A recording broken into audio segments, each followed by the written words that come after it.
One of the ways in which we try to make our distance learning GCSE course interesting for our learners is to combine some of these authoring tools to create really engaging learning activities that are underpinned by pedagogically sound teaching practices and ideas. And nowhere has that been more important than in the skills unit, where we're teaching really basic skills.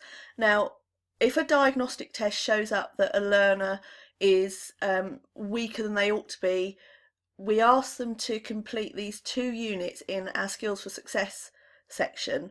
We've got a unit on reading skills and a unit on writing skills, and in those we're teaching the really basic stuff that they need before they can start doing anything like analysing text or writing creatively. And as we know, as English teachers, some of that stuff can be really dull. So we need learners to know this, and we need to think outside the box a little bit and try and present it in a way that's going to engage them and also allow them to retain that information. So, for example, in the writing skills unit, we have a section on spelling, punctuation and grammar. This is one of the areas that learners really struggle with. It's a weakness that we see time and time again. So what I did was to use Go Conquer again as the basis for effectively a standalone resource or learning activity on spelling rules. So it's spelling rules and strategies, and in there are a couple of videos and quizzes. So let's look at Go Conquer then and see how that looks. Now, what we've got here is an embedded video. This is a video I created using something called Video Scribe, which allows you to create animated videos. Now, most of our video lessons are created using PowerPoint Office Mix, but to try and vary it a little bit, what I like to do is to use other tools. So I found Video Scribe, and there's another one called Powtoons, which has a free version which you can use, where you can create little cartoon animations.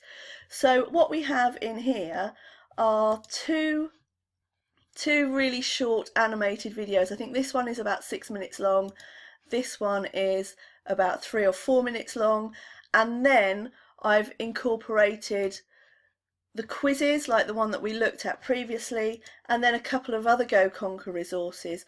So we've got a notes page here. Now the Go Conquer notes page looks like this, and if they click on there they can read the notes. So it's a fairly functional thing, which is a shame because it used to be much more interesting, but they've made it much more functional. So there's a notes page in there, and there's also a deck of flashcards. Now these flashcards are really nice because they're a way of helping people to revise things, and things like spelling rules are quite boring, quite dull, but they're little short chunks of information. So you can create these flashcards, and they have the question or the rule on there. If they think they know it, they can tick and move on to the next one. If not, they can go back and they can flip the card and read the rule just to remind themselves. If they don't know it, they can do a thumbs down and move on, or they can go back and go back to the other card and flip it and have a look. So it's a really nice kind of interactive task that people can do. It works really well for revision, and as you can see, you can put images in there for people to look at. So it's a really nice thing.